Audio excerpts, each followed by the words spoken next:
Thank you, ma'am. Honorable Chair, so that's the team KT that is joining the meeting this evening. Thank you, honorable members. Over to you. Thank you very much, CEO. I'm not sure if it's you then that would lead the presentation. Let's hand over to you then. Thank you so much. Yes, Mr. Mola, our COO, will be leading that. Themba, can you then project and then take us through the presentation?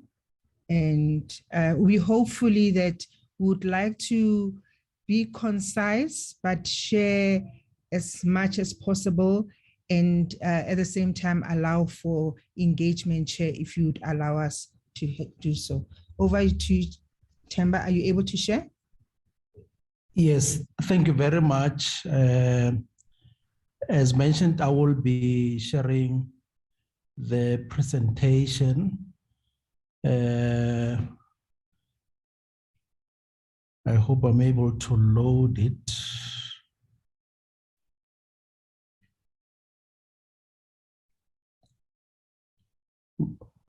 Maybe Zanella, if you can, if you are there, can you assist in loading the presentation? Okay. I will just maybe request Mr. Brown to make me co-host so that I can flight it on my end. Yeah. I'm doing that right now, Zanele, my co-host. I've made you a co-host, yeah.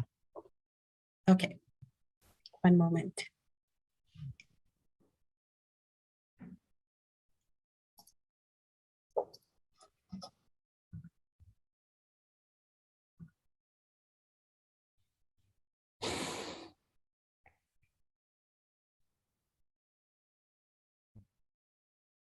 If you are having challenges, I can try and do it from my side. I'll just need you to tell me when to skip the slides. Let me try it from my side. Please do from your side so that we don't waste. Okay, yes, please do. Yeah. Seems to not be allowing me it. Yeah, right. If you can put it on presentation mode.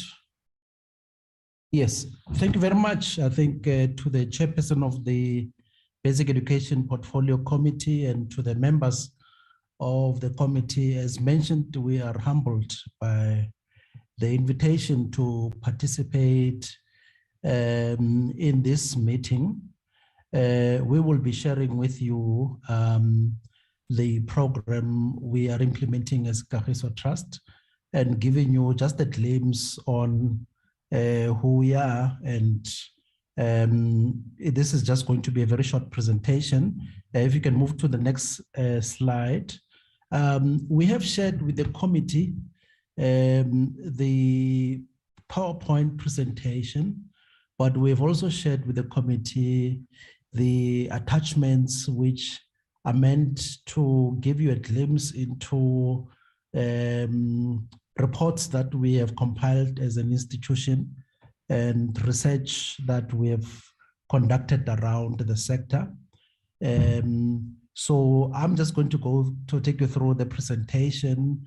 The content is going to look at our history briefly, program overview, education program framework, the operation in the Free State and the Sekhukhune East scaling, which is in Limpopo, and some of the recommendations that we thought we can make with yourself.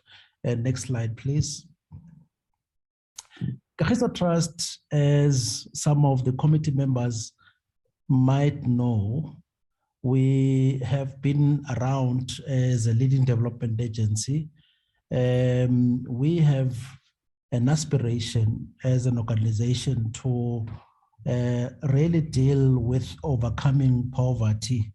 Members of the committee will appreciate that you cannot deal with overcoming poverty if you don't bring in the other two aspects, which is dealing with inequality and dealing with unemployment. And I think our programs do respond to the three challenges that we face as a country.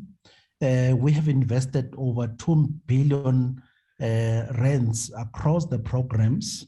And I should mention that this is continuing Recently, we have just, after the devastation in KZN of the floods, contributed a 2 million rand, and the members of the basic committee portfolio will appreciate that 1 million of that contribution is going to go into education.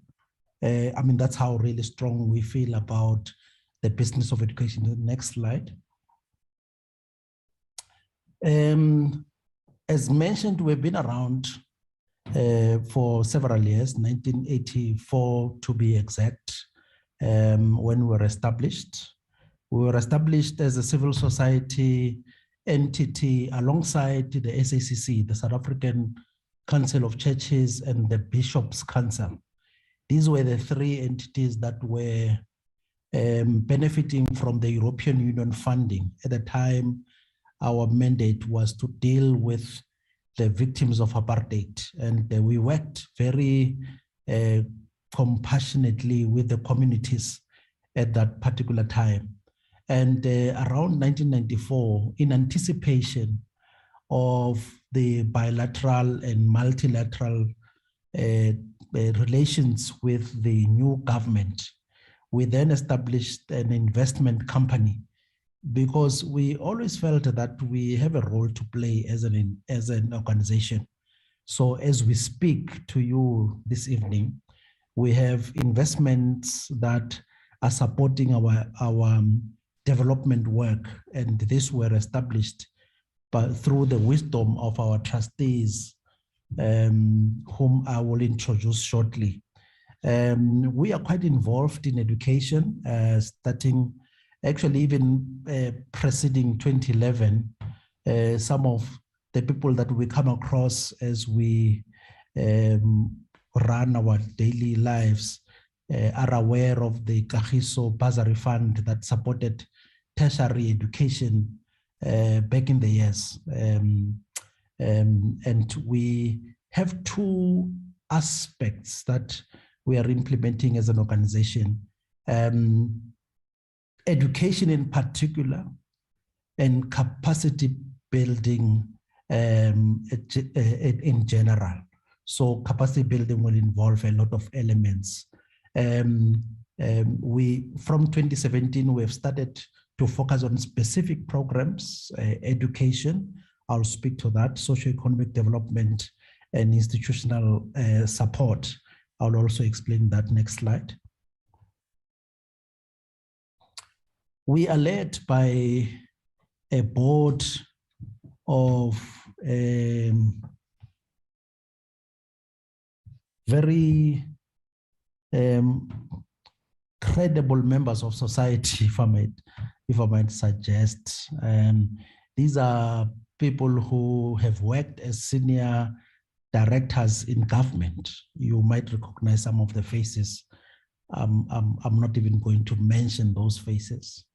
But we're also led by a board of academics and professionals, CAs. We're also led by a board of business practitioners who are running their own business successfully.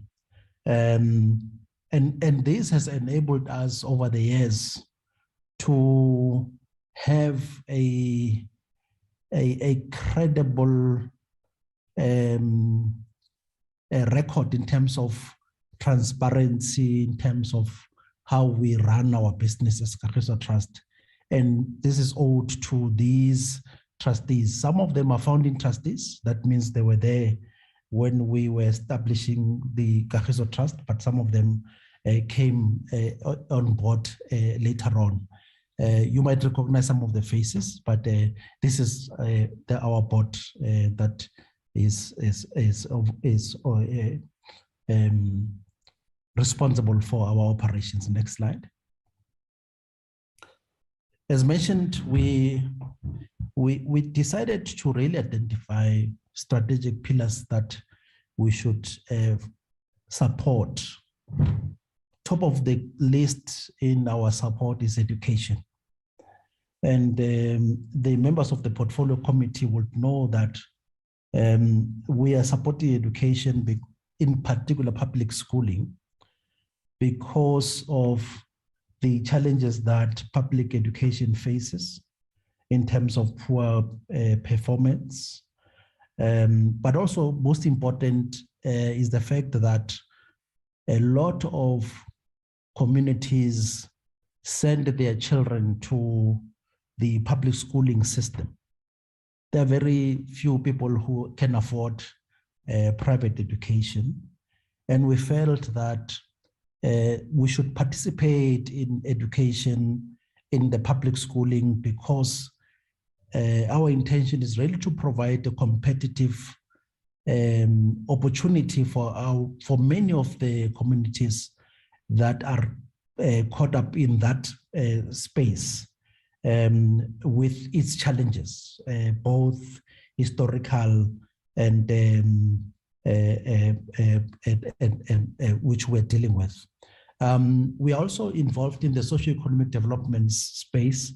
This is in the entrepreneurship space. And deliberately, we looked for those sectors that are not accessed by the majority of communities. And we support that particular space. We wouldn't do this if we did not have the financial sustainability pillar. The financial sustainability pillar, as I mentioned, that back in 1994, we established investments that are supporting our development business. And this is the financial sustainability business, which financial sustainability pillar that looks at how we can sustain our investments so that we can invest. And I'll talk to this aspect later on because as an organization, we've partnered with the Department of Basic Education to implement our programs in education. We have a capacity building pillar, which is looking at civil society participation.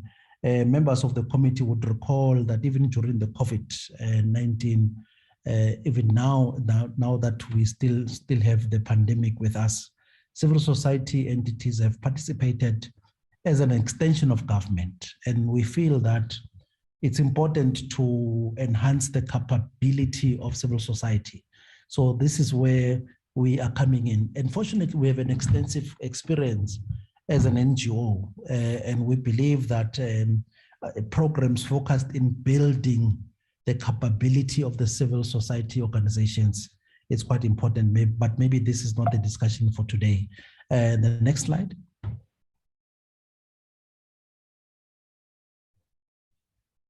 So the business of this evening in terms of the basic education portfolio committees is education.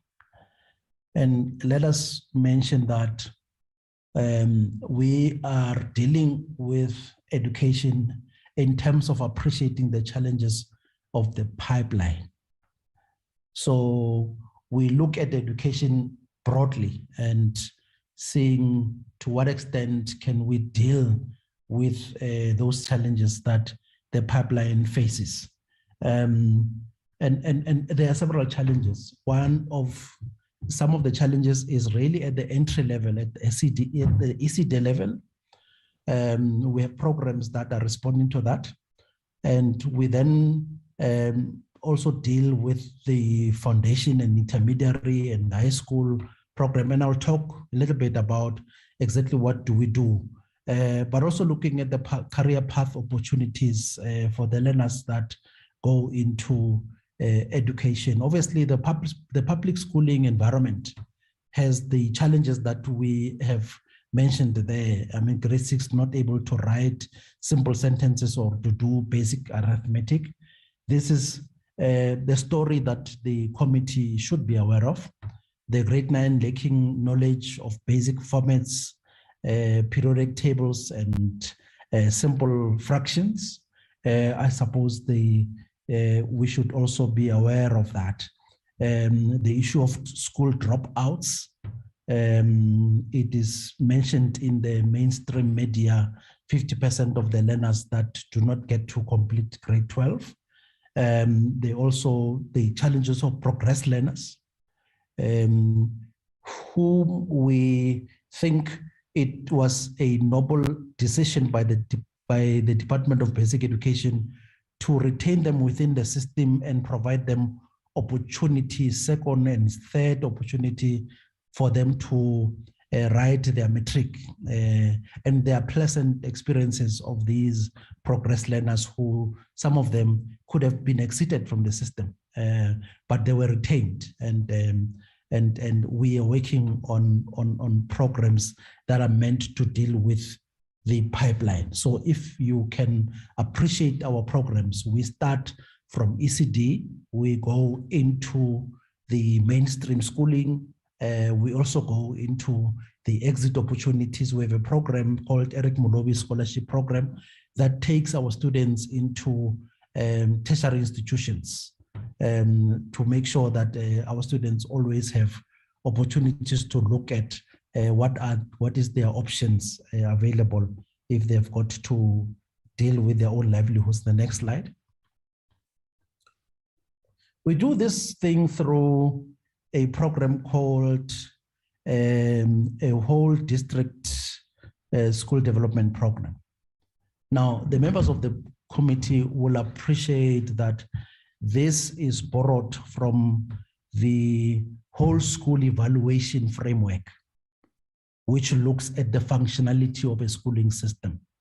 We identified specific elements of the whole school development framework, which we think does make public schooling to become functional. So we have what is called transformation and empowerment workshops. These are workshops that we run, which are SAYS accredited, by the way. I think it's important to mention that. These are engagements with respective schools. One of the problems of public schooling is how people has a tendency of blaming one another. You know, it's not my responsibility, it's the principals, or it is the parents. So we get all the stakeholders sit in the transformation and empowerment workshop and really begin to say, how do we take responsibility as a collective? We do curriculum support. Recording in progress. I'll talk to that in my presentation. We also deal with the leadership development. We also deal with infrastructure, resourcing, social support, community mobilization, and learner exit opportunities. So it's a comprehensive program. So from the whole school evaluation framework, we identified these elements because we think that these are what makes learner performance to improve. And we have tested this over several years. Let's go to the next slide. As I was saying, retreats are an empowerment and transformation workshop. They are SAYS accredited. It's a facilitated conversation among school stakeholders, parents, principal. We take each school at a time, and we have these very difficult conversations.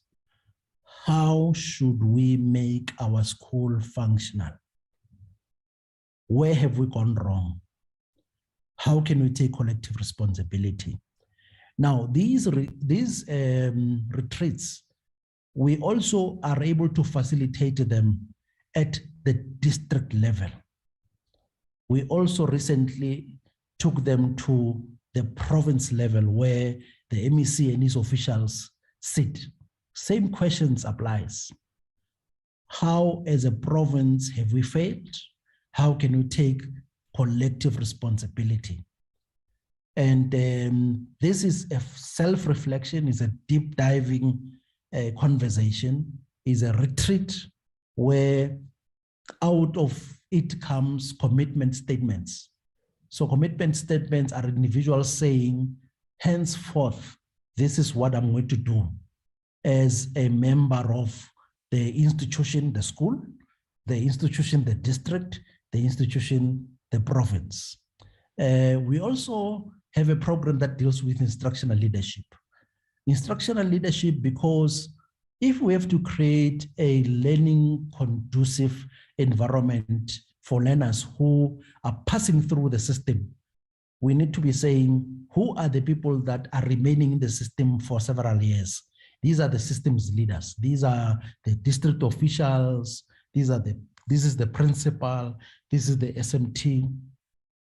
And we call them systems leaders, and we try and engage them on what does it mean to deal with curriculum coverage. And as the committee might be aware, the role of the district officials is normally to monitor implementation. And we've been grappling with the issue of support. What does support entail? How can we help them have tools, capabilities to help them support the system more than insisting that the system should be in compliance? We deal with teacher development, dealing with curriculum gaps. This is driven through the mentorship. These are former systems operators. We also recognize the role of lead teachers. These are people who are in the system, but maybe the system is not adequately using them to deal with dysfunctionalities within the system. And we also deal with lead teachers helping the novice teachers. These are newly qualified teachers coming into the system, overwhelmed by the challenges of the system, and how can we make them to be comfortable. And then we deal with basic infrastructure to ensure human decency, provision of water, provision of toilets, provision of classrooms that are conducive for learning, but also incentive infrastructure, which we have made it to be a competitive process. So schools who are participating in our program would compete to receive a computer lab or a coding lab. So this we don't give them willy-nilly. We say to them, unless we improve your performance, we will then give you incentive infrastructure. And it has worked because it has created competition among the schools that participate in the program. I should mention that how we deal with the programs that participate in our program is not a one-year program. It's 5 years minimum. And this is where we think that's what the program makes a difference, because we work patiently with the systems leaders to embed a systemic change. And because we have the budget, the resources, we are able to stay with the system for that long. Next slide.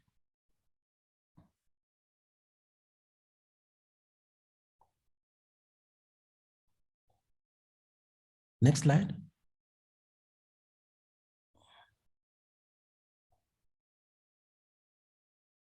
Maybe the slides have freezed for whatever reason. My apologies. I'm just trying to reload it. Unfortunately, Okay. I'm also having a bit of connectivity Yes.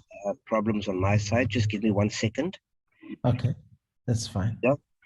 Yes. Now, we thought we should share with the committee this information. Now, this information, I should mention to the committee that we worked in Thabo Mofokeng in the Free State for 7 years.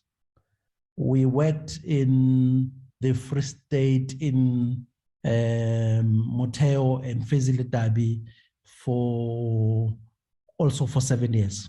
So these are statistics that are not achieved within a year.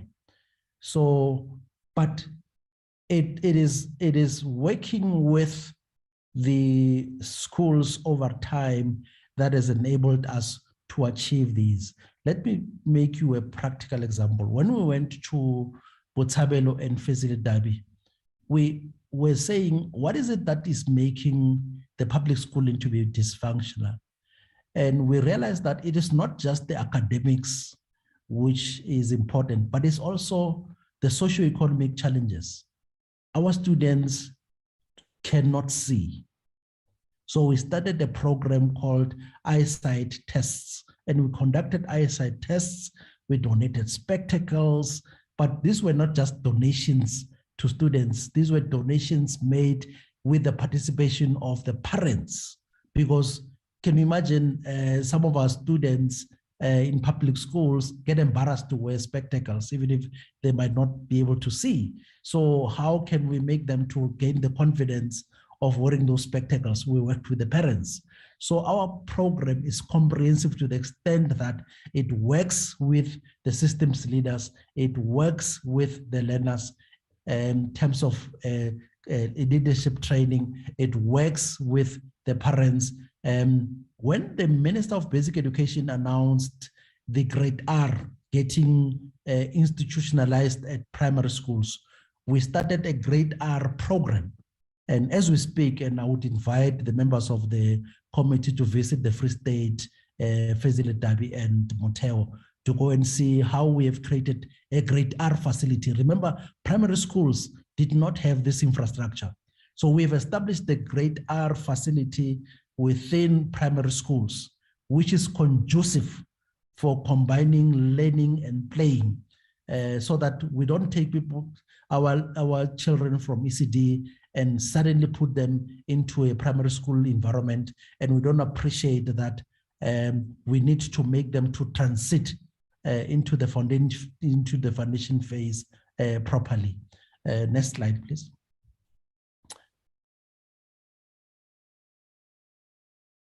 Probably the same challenge.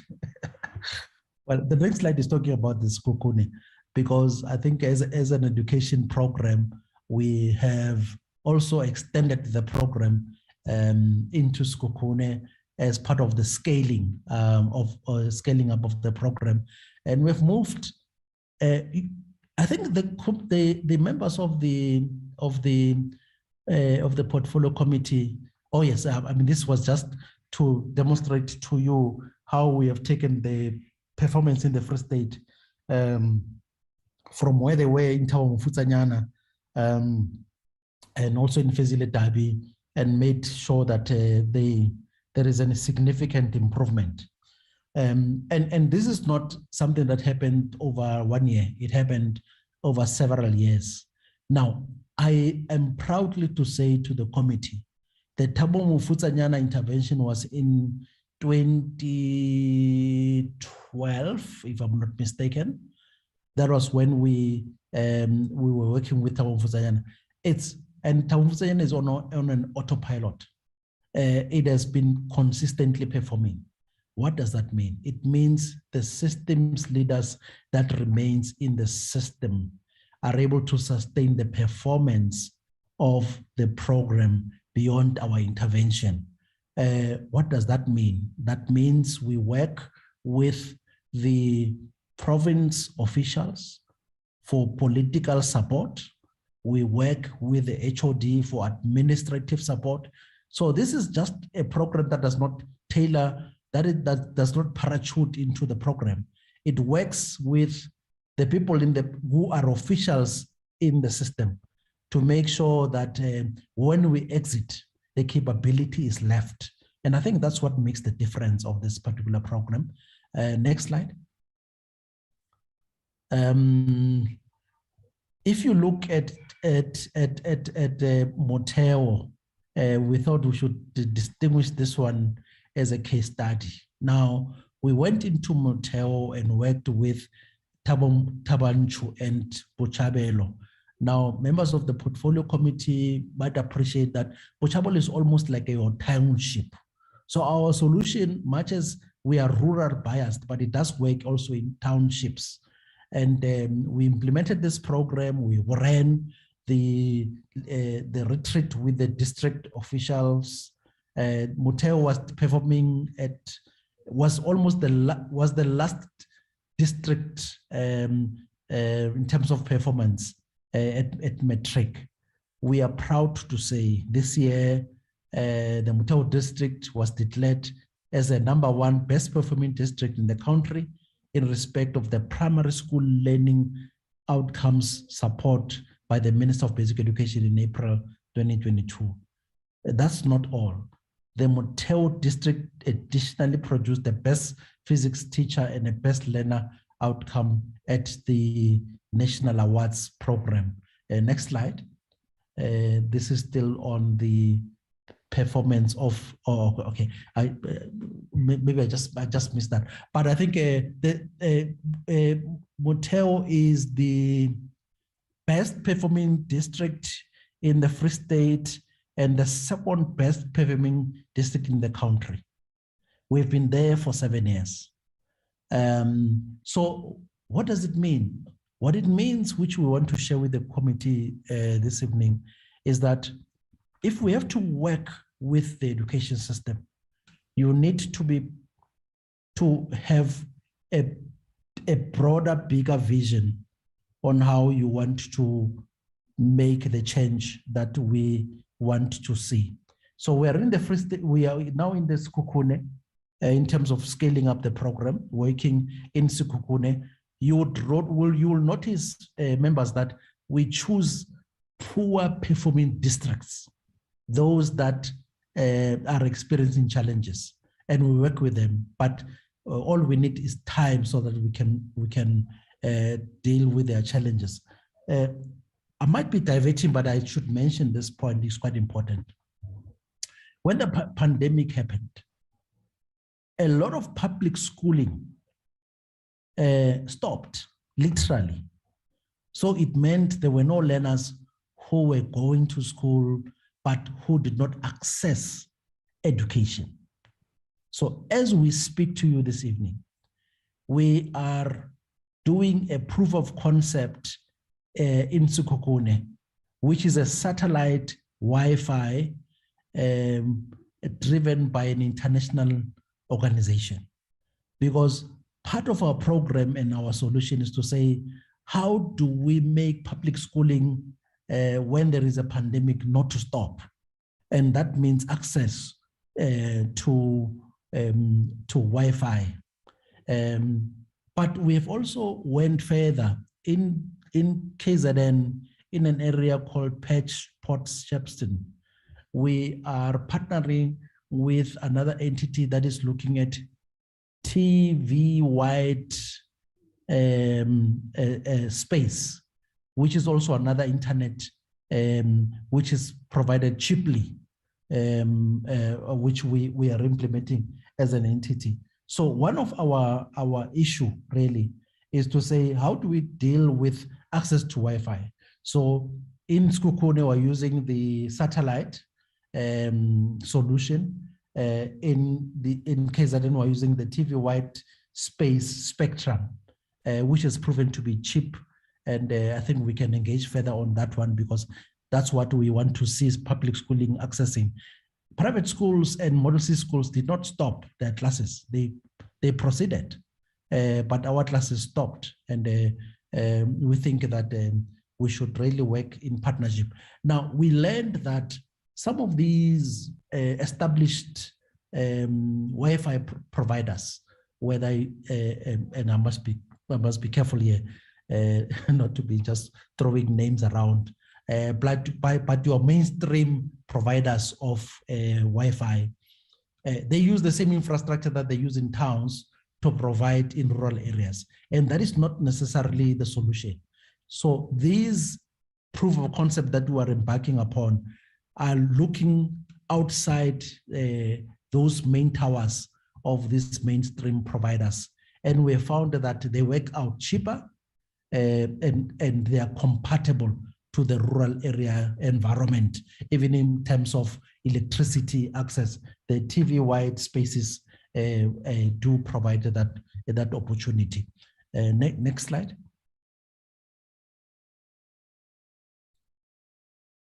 Now, what we are seeking with this presentation is to say to the portfolio committee, the district whole school development model works.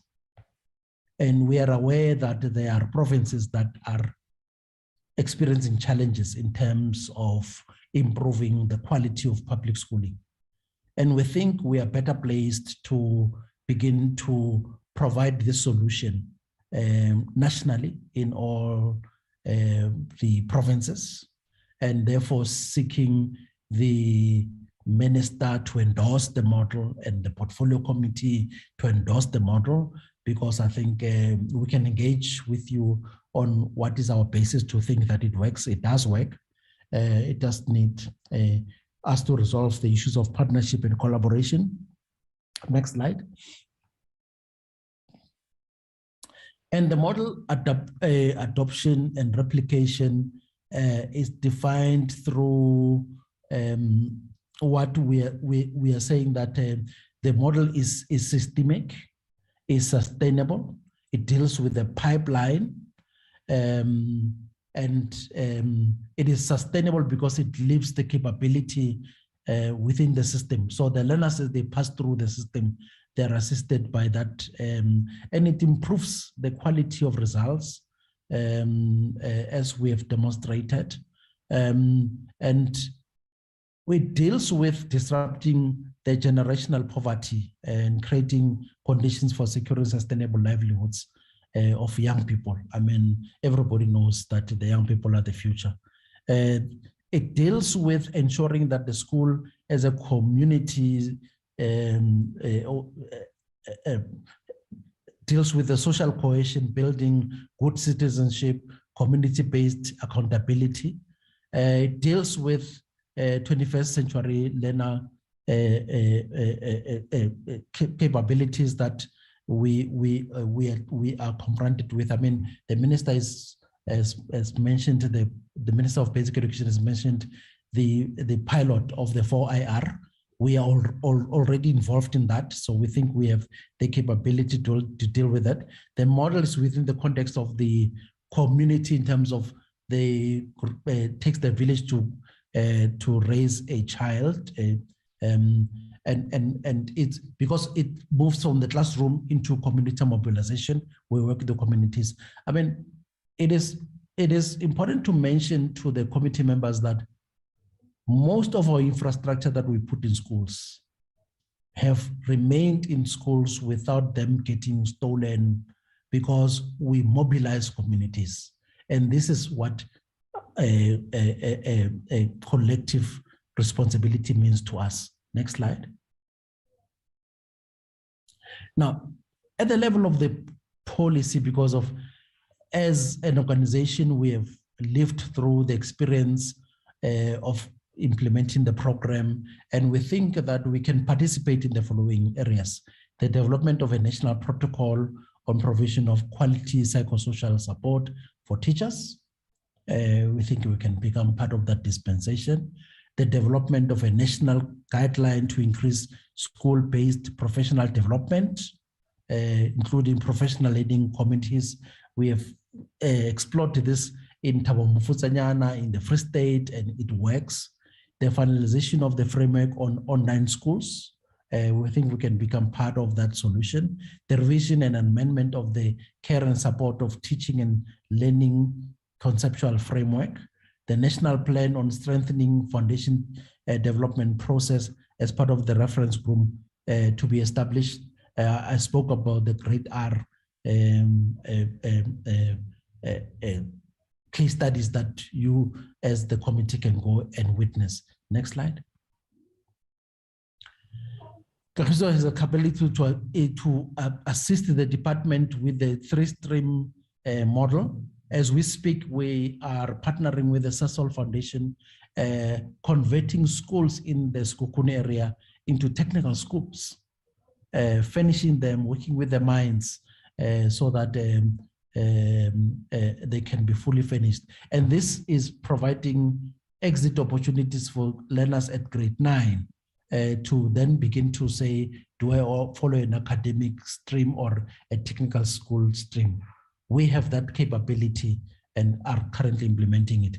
I already spoke about the Great R framework that we have provided in the Free State, and we are inviting the committee to go and have a look on what is the type of infrastructure that must be established at primary school,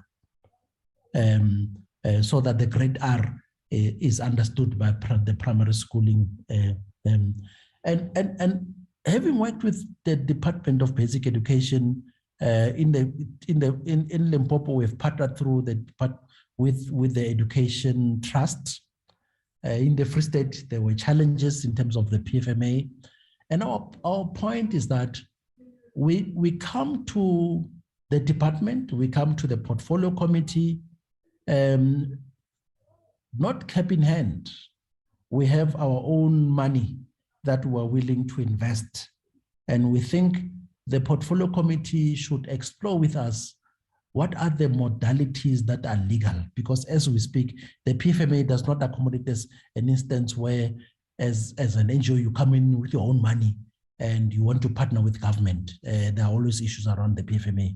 So we're saying, committee, can you investigate the modalities that can be used to create that partnership where a civil society organization comes in and partner with you to resolve the challenges around